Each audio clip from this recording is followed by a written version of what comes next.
ഗ്രാമിക ന്യൂസിലേക്ക് സ്വാഗതം. പാതകൾ ചോരപ്പുഴയാവുന്നത് തടയാൻ ഗതാഗത വകുപ്പ് കർശന നടപടികളുമായി മുന്നോട്ട്. ടിപ്പറുകളുടെ അമിത വേഗത്തിനെതിരെ കർശന നടപടിയെടുക്കാനാണ് ഗതാഗത മന്ത്രിയുടെ നിർദ്ദേശം.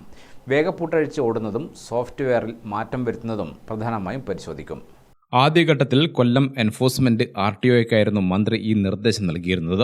എന്നാൽ ടിപ്പറുകളുടെ അമിതവേഗം കാരണം സംസ്ഥാനത്ത് നിരവധി അപകടങ്ങൾ സംഭവിക്കുന്നതായി ശ്രദ്ധയിൽപ്പെട്ടു. ഇതോടെയാണ് എല്ലാ RTO എൻഫോഴ്സ്മെന്റുകൾക്കും മന്ത്രി നിർദ്ദേശം നൽകിയത്. KSRTCയിൽ നിന്നാണ് മന്ത്രി നവീകരണം തുടങ്ങിയതെന്ന് പറയണം.